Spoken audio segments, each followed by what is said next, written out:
नमस्कार साथियों, अगर मैं आपसे पूछूं कि भारत का संविधान किसने बनाया, आप तुरंत कहेंगे संविधान सभा ने। लेकिन अगर मैं पूछूं कि संविधान सभा बनी कैसे, तो किसके इसके सदस्य कौन थे? क्या जनता ने सीधे इन्हें चुना था? और 389 सदस्य अचानक 299 कैसे हो गए? यही वे प्रश्न हैं जो यूपीएसआई और पेट एग्जाम और यूपीपी, वनडे एग्जाम से रिलेटेड एसएससी, रेलवे, जो भी जितने भी वनडे एग्जाम हैं, यही प्रश्न बार बार पूछे जाते हैं।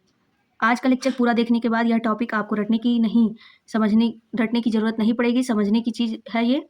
अंत में मैं पीवाईक्यू और एमसीक्यूज़ भी कराऊँगी, इसलिए वीडियो के अंत तक बने रहिए। तो चलिए आज का लेक्चर शुरू करते हैं। आज हमारे पॉलिटी की क्लास 8th है, 8वां लेक्चर है आज। अभी तक हमने 7 क्लास कवर कर लिया है।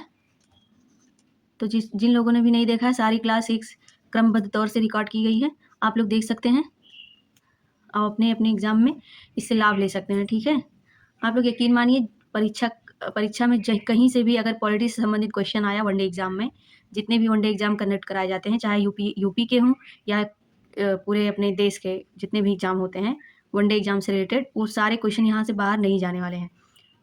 तो आज हम लोग पढ़ेंगे संविधान सभा की संरचना। आज का टॉपिक है पहला, संविधान सभा की संरचना। ठीक है,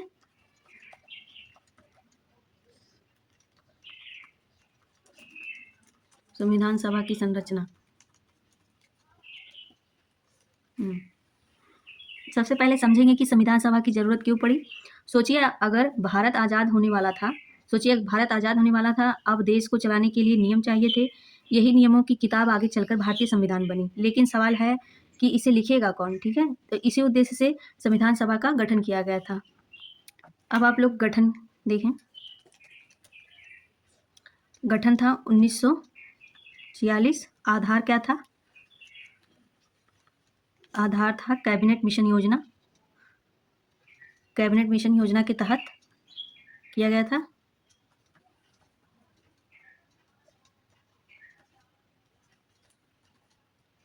कैबिनेट मिशन योजना पहली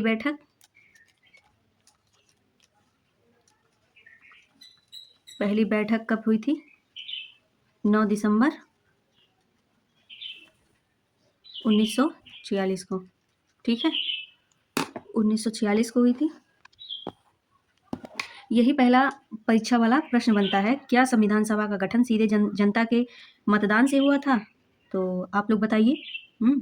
तो जवाब है नहीं, है ना। कैसे हुआ था आगे बताते हैं। संविधान सभा के सदस्य सीधे जनता द्वारा नहीं चुने गए थे। उनका चुनाव प्रांतीय विधानसभाओं के निर्वाचित सदस्यों ने एकल संक्रमणीय मत प्रणाली एकल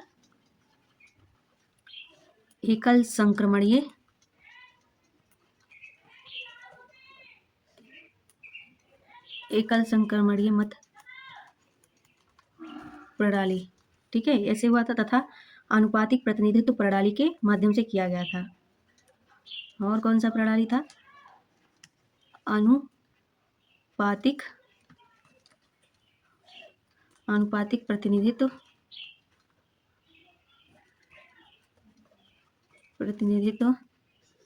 मत प्रणाली, प्रतिनिधित्व प्रणाली सिर्फ। ठीक है, ये चीज़ था। अब हम लोग इन सब चीज़ों के बारे में जान चुके हैं कि पहली बैठक कब हुई, गठन कब हुआ, और अब इसके सदस्यों की संख्या के बारे में जान लेते हैं जो इसमें सदस्य थे। कैबिनेट मिशन योजना इसका आधार था और नवंबर 1946 में इसका गठन हुआ। सदस्यों की संख्या थी कुल 389, है ना, जिसमें से 296 जो थे वो ब्रिटिश भारत के थे और 93 रियासतें थीं। ठीक है, 11 गवर्नर के प्रांतों से और 4 को मुख्य आयुक्त के प्रांतों से लिया जाना था। भारतीय संरचना इसका क्या था? संरचना के बारे में बात कर लेते हैं। आप लोग शब्दों पे ज़्यादा ध्यान दीजिए, हर चीज़ लिखेंगे तो ज़्यादा लेंदी हो जाएगा। संरचना भारतीय समाज के सभी वर्गों के प्रतिनिधि, हिंदू, मुस्लिम, सिख, पारसी, एंग्लो इंडियन, भारतीय ईसाई और अनुसूचित जातियाँ और अनुसूचित जनजातियाँ, इन सभी वर्गों की महिलाएं भी शामिल थी इस संरचना में। ठीक है, इन जो ये सदस्य थे, इसकी जो संरचना हुई थी। अब सीट आवंटन कैसे था, थोड़ा इसके बारे में भी प्रकाश डाल दे रहे हैं हम। सीट आवंटन सीट आवंटन प्रत्येक प्रांत और रियासतों को उनकी जनसंख्या के अनुपात में सीटें आवंटित की जानी थी, है ना। और प्रत्येक ब्रिटिश प्रांत को आवंटित सीटों को 3 प्रमुख समुदायों, जैसे ये सीट आवंटन 3 प्रमुख समुदायों को बांटना था। 3 समुदाय थे, यही मेन 3 समुदाय थे। कौन कौन से थे? मुस्लिम,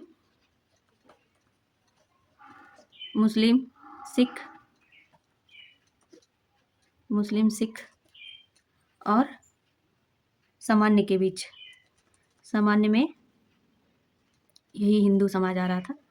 सामान्य के बीच उनकी जनसंख्या के अनुपात में सीटें आवंटित की गई थी, है ना। अब मतदान पद्धति क्या थी, मतदान करने का तरीका क्या था? तो अभी मैंने बताया मतदान करने का तरीका एकल हस्तांतरणीय वोट के माध्यम से आनुपातिक प्रतिनिधित्व था, ठीक है।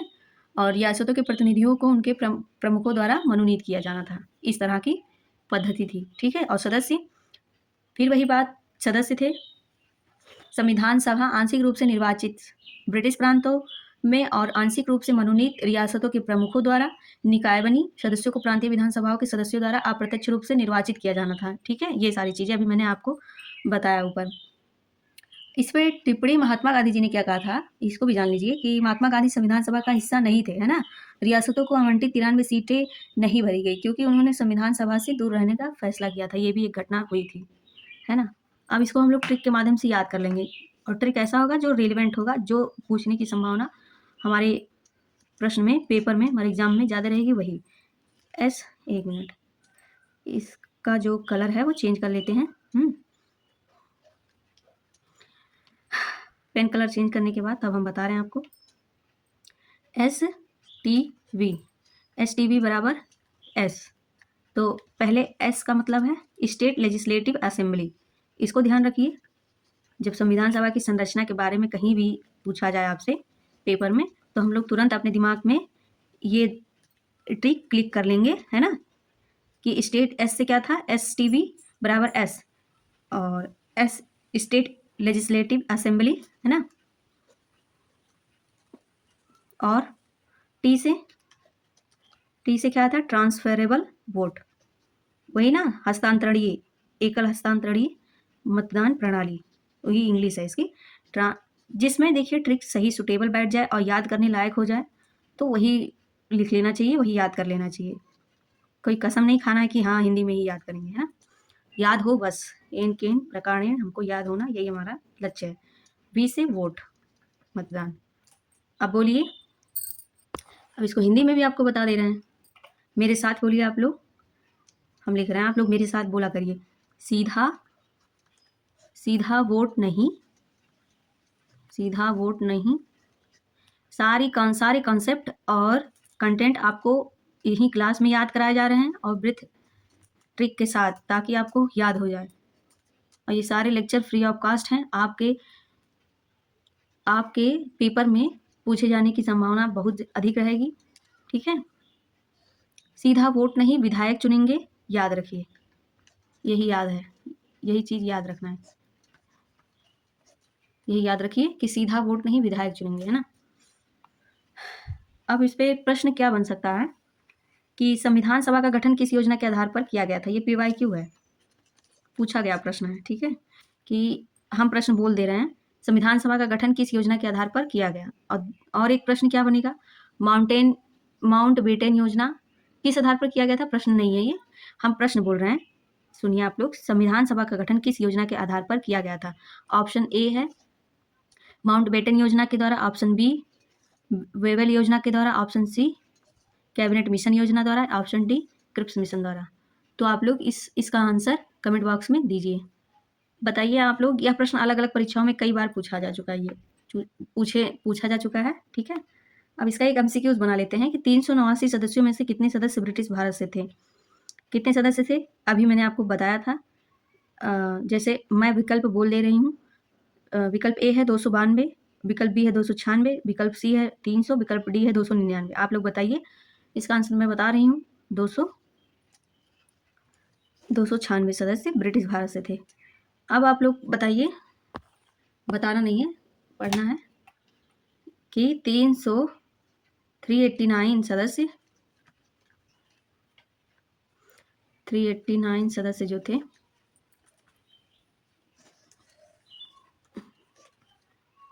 296 ब्रिटिश भारत से थे, ब्रिटिश भारत, और 93 देसी रियासतें।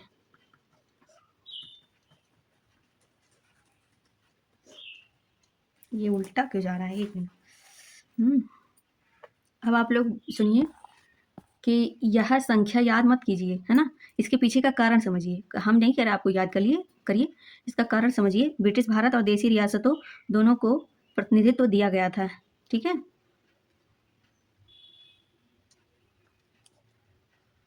और एक मिनट, इसको कलर का विड्थ बढ़ा लें। अब हम लोग जानेंगे,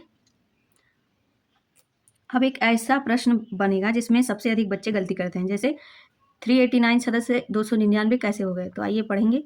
15 अगस्त 1947 को भारत का विभाजन हुआ, पाकिस्तान अलग देश बन गया। जो सदस्य पाकिस्तान वाले क्षेत्रों से थे वे अलग हो गए, है ना। इसके बाद संविधान सभा में केवल 299 सदस्य रह गए थे। ये पार्टीशन के बाद ऐसा हुआ था, 299 सदस्य तब बचे, ठीक है। अब इसको याद कर लीजिए, हो सकता हो पूछा जाए। तो ट्रिक हमारा बनेगा 389 पार्टीशन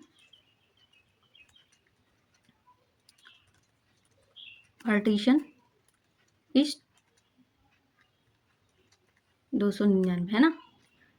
अब आप लोग बोलिए 389 से 299, बस बीच में पार्टीशन याद रखिए, ठीक है। पूरी कहानी आपको समझ आ जाएगी।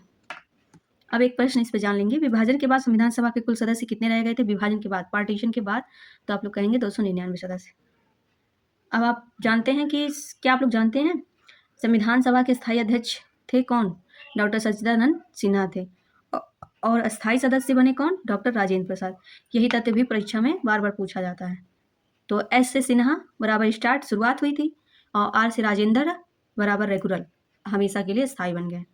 अब इस पर एक प्रश्न और बन जाएगा कि संविधान सभा के स्थायी अध्यक्ष कौन थे, अस्थायी रूप से तो कौन थे, डॉक्टर राजेंद्र प्रसाद, और अस्थायी डॉक्टर सच्चिदानंद सिन्हा।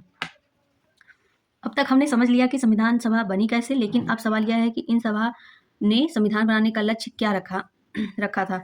आखिर भारत कैसा राष्ट्र बनेगा, इसका उत्तर मिलता है उद्देश्य प्रस्ताव में। यही हमारा अगला टॉपिक है। तो चलिए हम लोग अगले टॉपिक के बारे में बात करेंगे। अब हम लोग जानेंगे उद्देश्य प्रस्ताव के बारे में बताएंगे, ठीक है। लिख लेते हैं टॉपिक।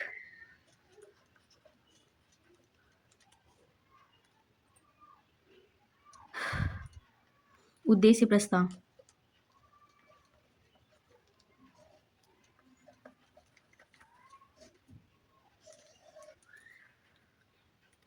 साथियों, अगर मैं आपसे पूछूं कि भारतीय संविधान की आत्मा क्या है, तो बहुत लोग कहेंगे प्रस्तावना। लेकिन क्या आप जानते हैं कि प्रस्तावना का जन्म संविधान बनने से पहले ही हो चुका था। आज हम उसी दस्तावेज की बात करेंगे जिसने भारत के भविष्य की दिशा तय की, है ना। और उस दस्तावेज का नाम है उद्देश्य प्रस्ताव। क्या नाम है, उद्देश्य प्रस्ताव। और यही टॉपिक हमारे एग्जाम में बार बार पूछा जाता है, तो इसे हम कहानी की तरह समझेंगे, ठीक है। आइए बात करते हैं। आप लोग कल्पना कीजिए कि आप एक घर बनाने जा रहे हैं, ठीक है। क्या आप बिना नक्शे के घर बनाना शुरू कर देंगे? तो जवाब है नहीं। पहले एक ब्लूप्रिंट बनाया जाता है। उसमें तय होता है कि कितने कमरे होंगे, रसोई कहाँ होगी, दरवाजा कहाँ होगा, ये सारी चीज़ें, है ना। ठीक इसी प्रकार संविधान बनाने से पहले संविधान सभा ने तय किया कि भारत कैसा राष्ट्र होगा, भारत, हमारा प्यारा भारत कैसा राष्ट्र होगा, ठीक है। यही ब्लूप्रिंट था क्या, उद्देश्य प्रस्ताव, इसी को कहा गया उद्देश्य प्रस्ताव। तो अब हम लोग बात करेंगे उद्देश्य प्रस्ताव, ये जो ब्लूप्रिंट हम लोग बनाए। तो ऑब्जेक्टिव रिजोल्यूशन हम लिख दे रहे हैं आप यहाँ पे, ऑब्जेक्टिव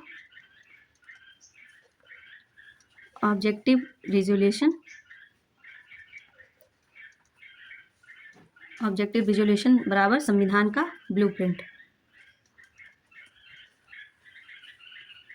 संविधान का ब्लूप्रिंट, ठीक है। अब डेफिनेशन इसकी जान लेंगे।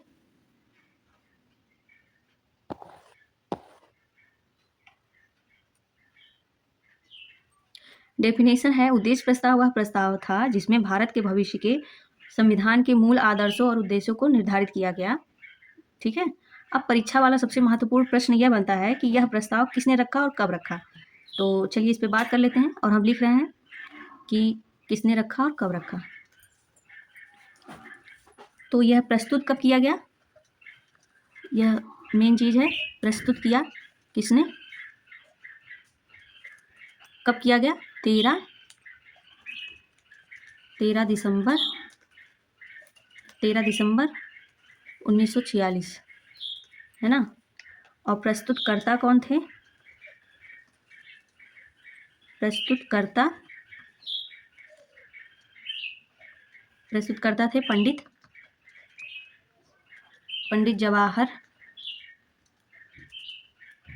जवाहरलाल नेहरू जी, इसके प्रस्तुतकर्ता थे। और क्या है इसमें, स्वीकार किया गया कब, ये भी जानने योग्य बात है, ये भी पेपर में पूछा जाएगा। स्वीकार किया गया 22 जनवरी 1947 को, है ना। अब हम लोग इसके ट्रिक के बारे में बात करेंगे। अब हमारा ट्रिक आएगा यहाँ पे। तो ट्रिक है 13 बराबर पेश, प्रेजेंट। उद्देश्य प्रस्ताव को ट्रिक के माध्यम से याद करने की कोशिश, है ना। पूरा कंटेंट, पूरा टॉपिक यही याद हो जाए, यही प्रयास है मेरा। 13 बराबर पेश यानी कि प्रेजेंट, है ना। ठीक है, प्रेजेंट। और 22 बराबर पास, 13 में पेश, 22 में पास। अब इसको याद रखेंगे कि 13 दिसंबर 1946 बराबर पेश और 22 जनवरी। ये टाइमलाइन ऐसे पूछी जाएगी, मेरी बातों पर यकीन करिए, ऐसे ही पूछी जाएगी, तब आप लोग कहेंगे हाँ कितना बढ़िया पढ़ाया था इन्होंने कि याद हो गया था। 22 जनवरी 1947 बराबर स्वीकार।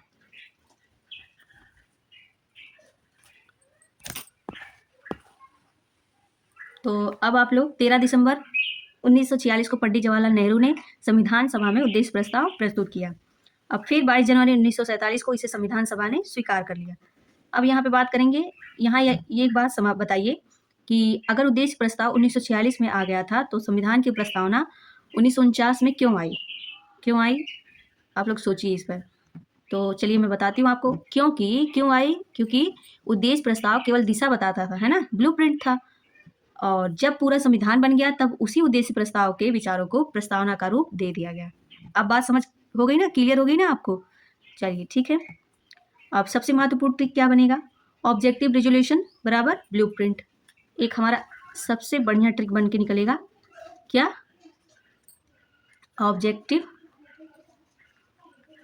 ऑब्जेक्टिव रिजोल्यूशन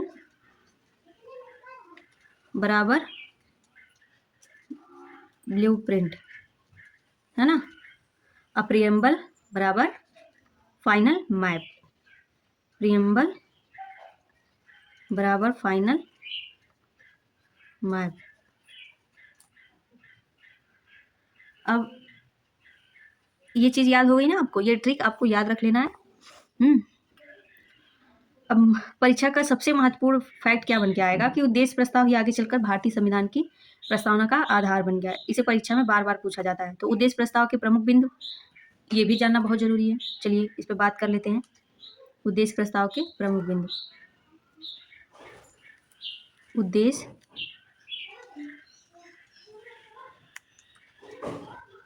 प्रस्ताव के प्रमुख बिंदु क्या है, आइए एक एक करके समझेंगे। पहला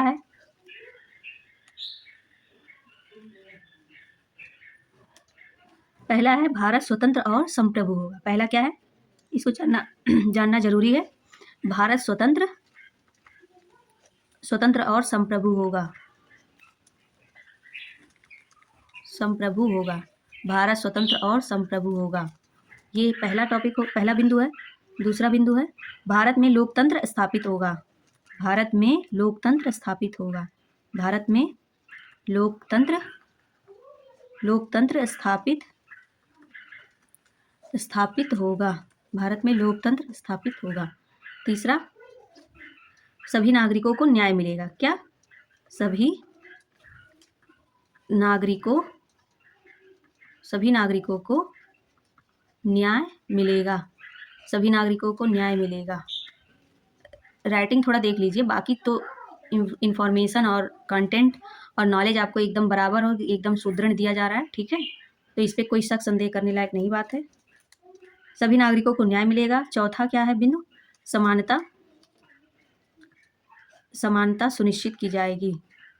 समानता सुनिश्चित की जाएगी। बार बार वही चीज़ें हम बोल रहे हैं ताकि आपको सुनने पे भी याद हो, ठीक है। मेरा इंटेंशन यही है। छठवां नहीं,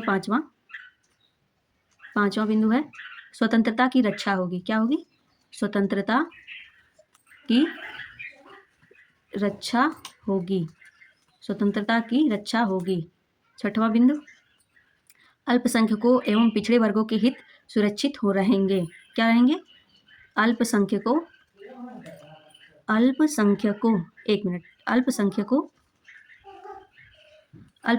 एवं पिछड़े वर्गों के हित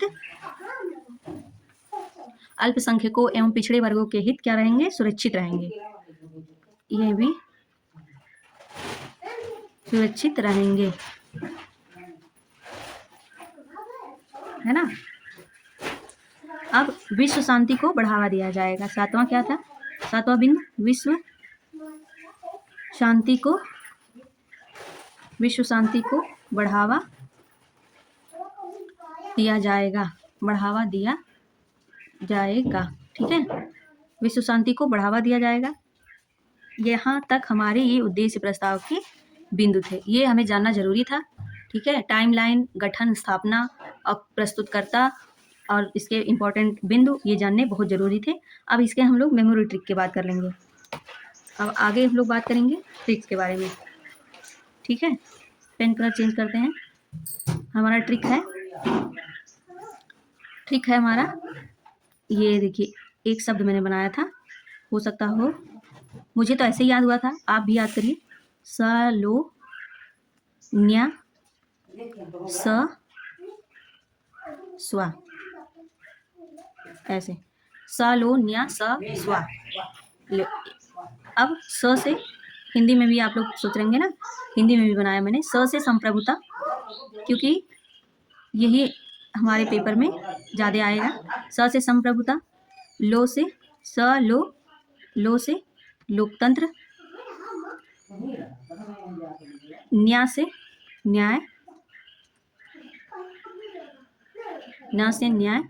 स्व से समानता और स्व से स्वतंत्रता। बताइए कि यह सिर्फ याद करने की ट्रिक है या और आप लोग को और कुछ इसमें और कुछ सुधार करने की ज़रूरत लग रही है? नहीं, क्योंकि ये बहुत ही सटीक और परफेक्ट है, ठीक है। मेरे हिसाब से, मैंने जो बनाया था, मुझे जो याद हुआ था उसके हिसाब से, बाकी आप लोग देख लीजिए। अब एक प्रश्न बनेगा PYQ का, बनेगा नहीं, बनाया हुआ है प्रश्न। जो PYQ मैं बताती हूँ वो पूछे गए हैं ऑलरेडी एग्जाम में। वनडे एग्जाम के सभी पेपर जो कंडक्ट होते हैं उससे मैंने पेपर में से प्रश्न उठाया है। और उद्देश्य प्रस्ताव किसने प्रस्तुत किया? तो हमारा जवाब क्या होगा आप लोग कमेंट बॉक्स में बताइए। और एक MCQ बनेगा, इस पर मैंने बनाया है कि उद्देश्य प्रस्ताव कब प्रस्तुत किया गया, आप लोग बताइए कब प्रस्तुत किया गया। तो 13 दिसंबर 1946 को उद्देश्य प्रस्ताव प्रस्तुत किया गया। और उद्देश्य प्रस्ताव कब स्वीकार किया गया? प्रस्तुत किया गया 13 दिसंबर 1946। और स्वीकार कब किया गया? 22 जनवरी 1947 को। अब एक और MCQ बनेगा, भारतीय संविधान की प्रस्तावना का आधार क्या था? ब्लूप्रिंट क्या था? भारतीय संविधान की जो ये ब्लूप्रिंट बना, ब्लूप्रिंट, उसका आधार क्या था? तो आधार था उद्देश्य प्रस्ताव। अब बहुत से विद्यार्थी उद्देश्य प्रस्ताव और प्रस्तावना को एक ही मान लेते हैं। तो इस पे हम थोड़ा प्रकाश डालेंगे कि उद्देश्य प्रस्ताव जो है संविधान बनने से पहले का मार्गदर्शक प्रस्ताव है, ठीक है। और प्रस्तावना जो है संविधान का आधिकारिक परिचय जो अंततः संविधान का हिस्सा बनी, है ना। अब रिवीजन करेंगे 1 मिनट में। रिवीजन है हमारा, रिवीजन रहेगा क्या, 13 दिसंबर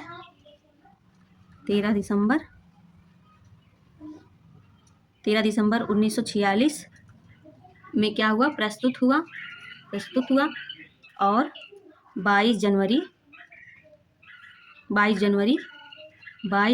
1947, ये बहुत ही इंपॉर्टेंट टाइमलाइन है, याद रखना है।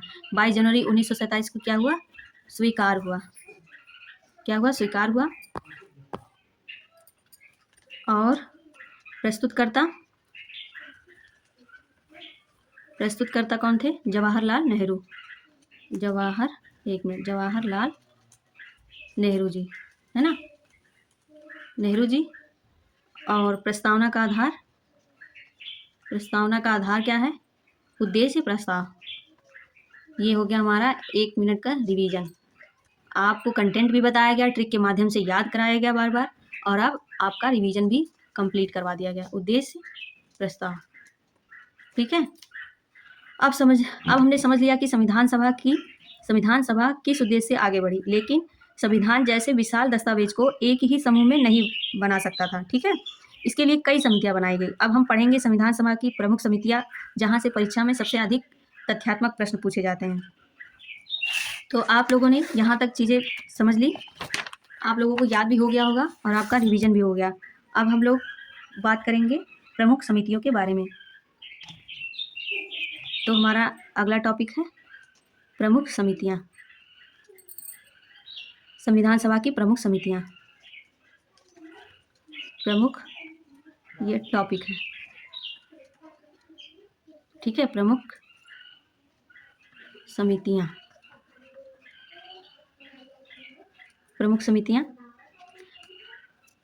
साथियों जरा सोचिए, क्या 299 सदस्य बैठकर संविधान की हर लाइन लिख सकते थे? तो जवाब है बिल्कुल नहीं। इसलिए संविधान सभा ने अलग अलग कामों के लिए अलग अलग क्या बनाई, समितियां बनाई। परीक्षा में यही सबसे ज़्यादा गलती होती है कि समिति का नाम याद रहता है लेकिन उसके अध्यक्ष का नाम भूल जाता है, ठीक है।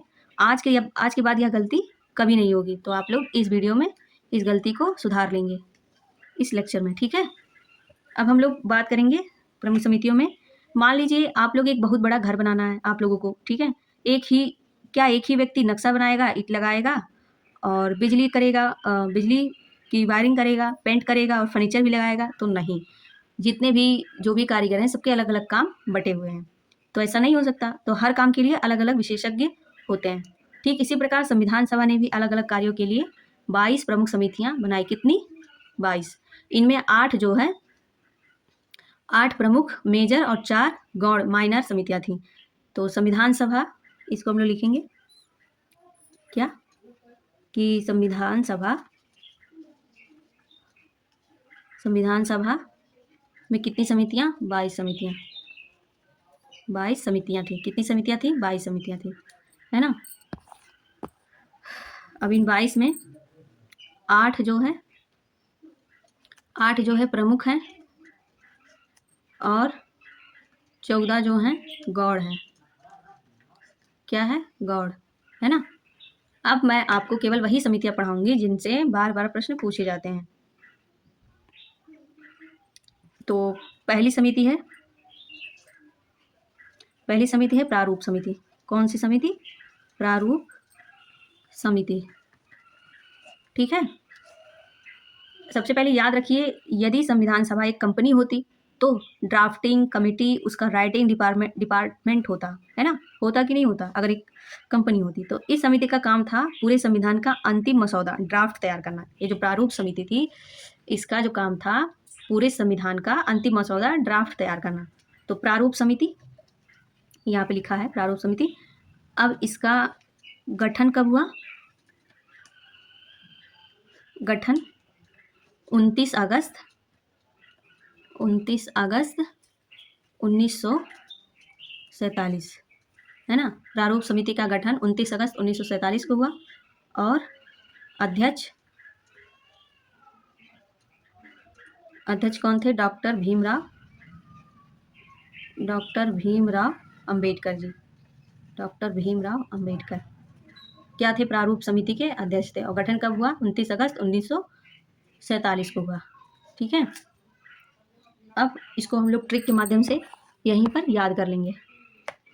इसका ट्रिक बनेगा, ट्रिक है ड्राफ्टिंग बराबर डॉक्टर अंबेडकर। ट्रिक है ड्राफ्टिंग बराबर डॉक्टर अंबेडकर है ना। ड्राफ्टिंग बराबर डॉक्टर अंबेडकर। जैसे ही ड्राफ्टिंग सुनो तुरंत अंबेडकर याद आ जाए, है ना। यही हमारे ट्रिक का मेन पॉइंट है। जैसे ही ड्राफ्टिंग सुनेंगे हमें डॉक्टर अंबेडकर याद आ जाने चाहिए, है ना। तो हमारा ट्रिक क्या बना? ड्राफ्टिंग बराबर डॉक्टर अंबेडकर। अब इस पे एक MCQs कर लेते हैं। MCQs क्या होगा कि प्रारूप समिति के अध्यक्ष कौन थे? तो प्रारूप समिति के अध्यक्ष डॉक्टर भीमराव अंबेडकर थे। अब संघ समिति, दूसरा मोस्ट इंपॉर्टेंट समिति है संघ समिति, ये भी पूछा जा सकता है। दूसरा क्या है? संघ शक्ति समिति, संघ शक्ति समिति, है ना, संघ शक्ति समिति। अब सवाल है कि देश में केंद्र और राज्यों के बीच शक्तियों का बंटवारा कौन तय करेगा? इसीलिए बनी संघ शक्ति समिति। इसी सवाल को हल करने के लिए क्या बना? संघ शक्ति समिति। और इसके अध्यक्ष कौन थे? इसके अध्यक्ष थे पंडित जवाहरलाल नेहरू जी। पंडित जवाहरलाल नेहरू जी थे, है ना। अब ट्रिक इस पे तुरंत याद कर लेंगे। ट्रिक क्या बनेगा हमारा? ट्रिक था देश की शक्ति, बना लिया गया है ट्रिक, देश की शक्ति बराबर नेहरू, देश की शक्ति बराबर नेहरू। ये हमारा ट्रिक हो गया। संघ शक्ति समिति क्यों लानी पड़ी? क्योंकि देश में केंद्र और राज्यों के बीच शक्तियों का बंटवारा कौन तय करेगा, इसलिए संघ शक्ति समिति आई। और इसके अध्यक्ष कौन थे? पंडित जवाहरलाल नेहरू। और हमारा ट्रिक क्या है? मेरे साथ बोलिए आप लोग, देश की शक्ति बराबर नेहरू, देश की शक्ति बराबर नेहरू। अब तीसरी समिति हमारी है कौन सी? संघ संविधान समिति। तीसरी है संघ संविधान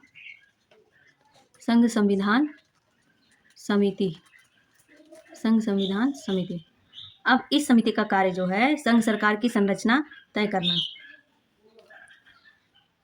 एक चीज मैं और आपको यहाँ पे बता दूं कि ये जो कंटेंट आपको बताया जा रहा है ना, ये इतना बढ़िया कंटेंट सटीक है जिसमें से यूपीपीएससी से कुछ अलग नहीं पूछा जाता। यूपीपीएससी के लिए सब लोग लूसेंट पढ़ते हैं, समझ रहे हैं ना आप लोग, लूसेंट पढ़ते हैं। तो लूसेंट में ये सारी चीज़ें, ये सारे टिप्स और फैक्ट्स, ये सारी चीज़ें दी हुई हैं, कंटेंट, है ना। ये मैं नहीं बता रही कि लूसेंट मैं छाप रही हूँ, नहीं, ये मेरे नोट्स हैं। तो ये नोट्स जो है यूपीपीसीएस से भी रिलेटेड, अभी तक मैं नहीं कह रही थी, हो सकता है आप लोग कहने लगे कि अरे इतना डीप पढ़ा रही है। नहीं, पूछा तो जाएगा, यूपीएसआई से एक भी क्वेश्चन यहाँ से बाहर नहीं गया था। इसका प्रमाण आप लोगों को दिख रहा है कि एग्ज़ाम क्वालिफाई किया गया है, यूपीएसआई में अंतिम चयन बाकी है।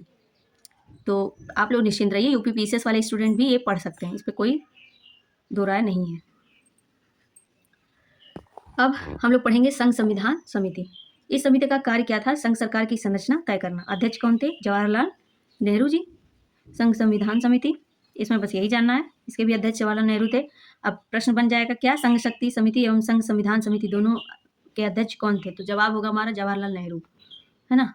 अब आती है सबसे ज़्यादा पूछी जाने वाली समिति। अगर यह याद हो गई तो कई प्रश्न अपने आप सही हो जाएंगे। परामर्श समिति, एडवाइजरी कमेटी, है ना, सबसे जरूरी है परामर्श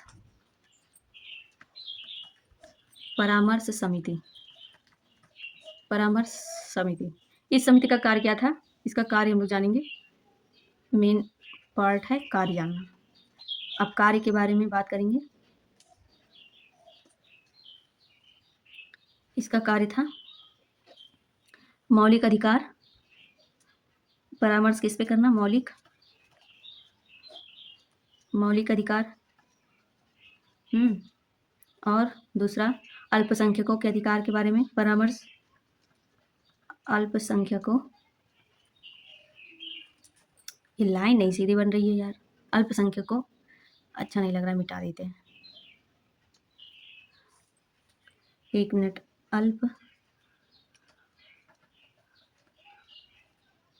अल्पसंख्यकों के अधिकार।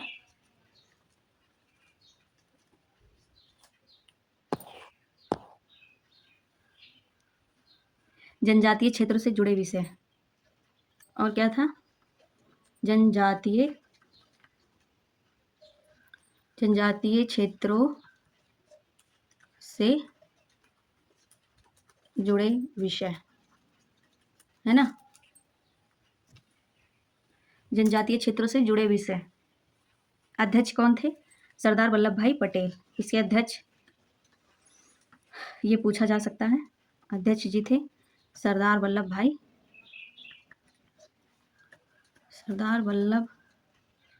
पटेल। सरदार वल्लभ भाई पटेल। अब ट्रिक क्या है? पटेल बराबर प्रोटेक्शन। ट्रिक क्या बनेगा हमारा? ट्रिक हमारा है पटेल बराबर, 1 मिनट, पटेल बराबर प्रोटेक्शन, है ना?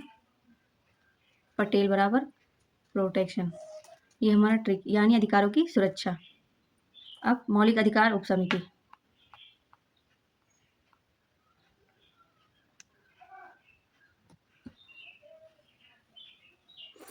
अब हम लोग बात करेंगे मौलिक अधिकार उपसमिति।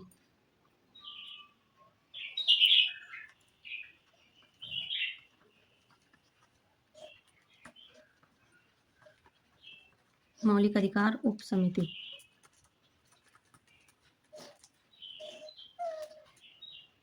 इसके जो अध्यक्ष थे, इसके अध्यक्ष थे जे.बी. कृपलानी। जे.बी. कृपलानी। और काम क्या था इसका? मौलिक अधिकारों का प्रारूप तैयार करना। क्या था? मौलिक अधिकारों का प्रारूप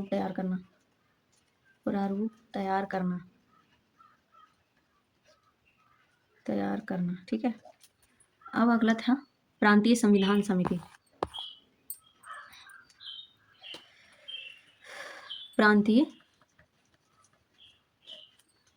प्रांतीय संविधान समिति।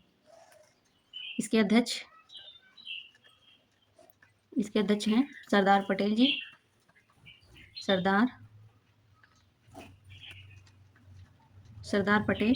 काम क्या है? प्रांतीय संविधान समिति काम है इनका राज्यों प्रांतों की शासन व्यवस्था का प्रारूप तैयार करना। ठीक है। और इस पे MCQ बनेंगे। प्रांतीय संविधान समिति के अध्यक्ष कौन थे? सरदार पटेल जी। संचालन समिति।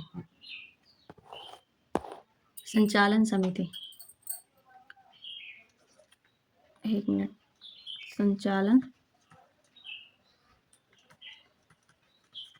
संचालन समिति। इसके अध्यक्ष हैं डॉक्टर राजेंद्र प्रसाद।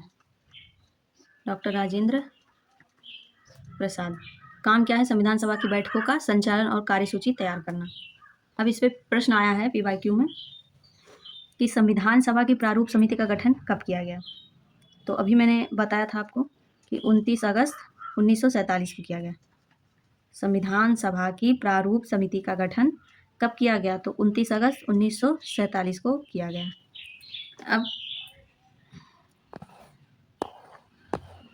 अब हम लोग जानेंगे समिति और अध्यक्ष एक सुपर ट्रिक के साथ एक साथ याद करेंगे। यहाँ पे मैं जल्दी जल्दी लिख रही हूँ। प्रारूप समिति, इसके अध्यक्ष, प्रारूप समिति के अध्यक्ष डॉक्टर BR अम्बेडकर जी, है ना? BR अम्बेडकर। और संघ शक्ति समिति के अध्यक्ष जवाहरलाल नेहरू। और संघ संविधान समिति कौन है? जवाहरलाल नेहरू। परामर्श समिति सरदार पटेल। और प्रांतीय संविधान समिति के अध्यक्ष सरदार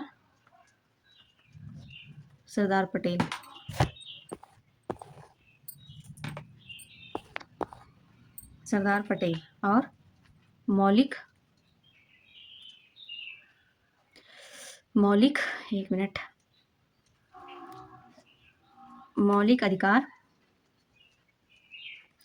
अधिकार उप समिति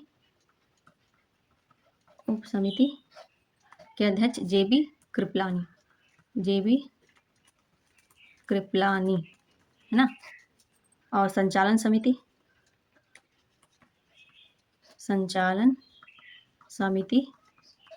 कौन? डॉक्टर राजेंद्र प्रसाद जी। परीक्षा में होने वाली सामान्य गलती क्या है कि बहुत से विद्यार्थी परामर्श समिति और मौलिक अधिकार उप समिति के अध्यक्षों में भ्रम कर देते हैं। तो हम लोग याद रखेंगे कि जो परामर्श समिति है वो सरदार पटेल जी हैं और मौलिक अधिकार उप समिति जेबी कृपलानी जी हैं। अब 1 मिनट में हम इसको समराइज करते हैं कि ड्राफ्टिंग किसने की? अंबेडकर जी ने। यूनियन किसने किया? नेहरू जी ने। एडवाइजरी किसने की? सरदार पटेल जी ने। और प्रोविंशियल भी किसने किया? सरदार पटेल जी ने। फंडामेंटल राइट सब कमेटी किसने की? जेबी कृपलानी जी ने। और स्टेयरिंग राजेंद्र प्रसाद जी ने किया। ठीक है। अब संविधान का मसौदा तैयार हो चुका था, समितियां अपना काम कर चुकी थी, लेकिन क्या संविधान उसी दिन लागू हो गया था?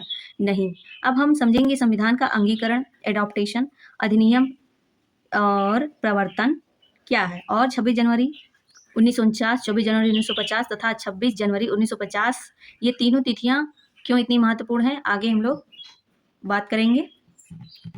तो हम लोग जानेंगे कि संविधान सभा के बारे में महत्वपूर्ण तथ्य और एक फैक्ट्स के बारे में जानने की कोशिश करेंगे। ठीक है। अब इसके फैक्ट्स में हम लोग ये जानेंगे, फैक्ट टॉपिक लगभग समाप्त होने वाला है। फैक्ट ये है कि हाथी को संविधान सभा के प्रतीक मुहर के रूप में अपनाया गया है ना। और सर BN राव संविधान सभा के संवैधानिक सलाहकार थे। लिख दें हम? ठीक है, लिख देते हैं। हाथी जो है संविधान सभा का क्या था? प्रतीक मुहर था। संविधान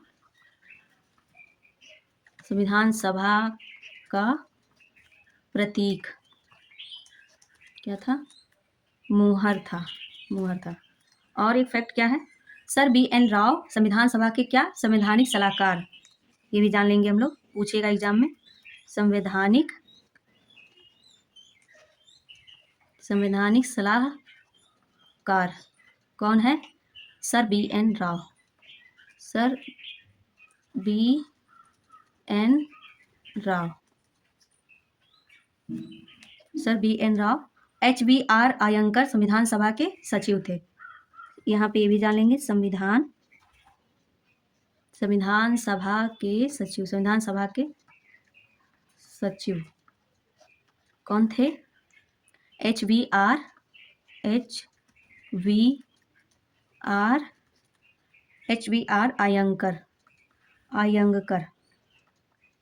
अयंकर जी है ना। और क्या है? और क्या फैक्ट है कि प्रेम बिहारी रायजादा संविधान के सुलेखक कैलीग्राफर थे। क्या थे? कैलीग्राफर थे। प्रेम बिहारी, लिख देते हैं इसको हम, प्रेम बिहारी रायजादा संविधान के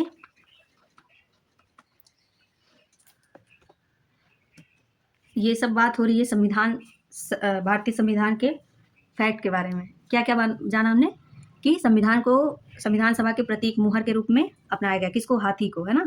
और सर BN राव संविधान सभा के क्या थे? संवैधानिक सलाहकार थे। और क्या था? HBR अयंकर संविधान सभा के क्या थे? सचिव थे, है ना। और एस.एन. मुखर्जी संविधान सभा में संविधान के मुख्य रचयिता थे। ये नहीं बताया ना मैंने, नहीं बताया, लिखवा दे रहे हैं, ठीक है। हाँ, ये क्या जान रहे हैं हम लोग, प्रेम बिहारी रायजादा संविधान के क्या थे, सुलेखक थे। संविधान के क्या हैं, सुलेखक। एक मिनट, सुलेखक जी, सुलेखक थे। और क्या था, एस.एन. मुखर्जी संविधान सभा के संविधान के मुख्य रचयिता, संविधान के मुख्य रचयिता, ऐसे लिख लेंगे, संविधान के मुख्य रचयिता। संविधान के मुख्य रचयिता कौन है, एस.एन. सॉरी, एक मिनट, एस.एन. मुखर्जी।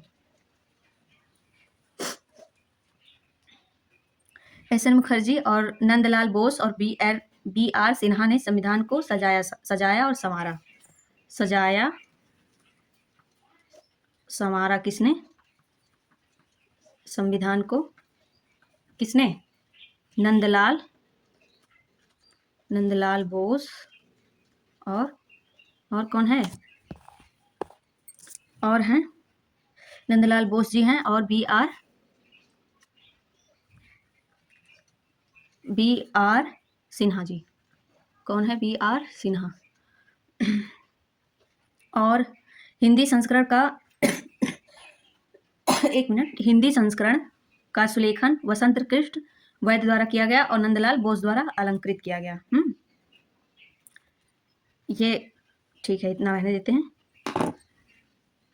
अब हम लोग ये जो लेक्चर है यहीं पे समाप्त करते हैं। अब हम लोग मिलेंगे अगले लेक्चर में नए टॉपिक के साथ, नए सिलेबस के साथ। तो आप लोग अपना ख्याल रखिए, है ना, और पढ़ते रहिए, अपनी पढ़ाई में अच्छा करिए। और ये पूरा कंटेंट बहुत ही इनरिच कंटेंट है, बहुत ही सुदृढ़ और पेपर में पूछे जाने योग्य पढ़ाया जा रहा है आप लोगों को। पूरा वीडियो पूरा अंत तक देखिए। आप लोगों का बहुत बहुत धन्यवाद। जय हिंद।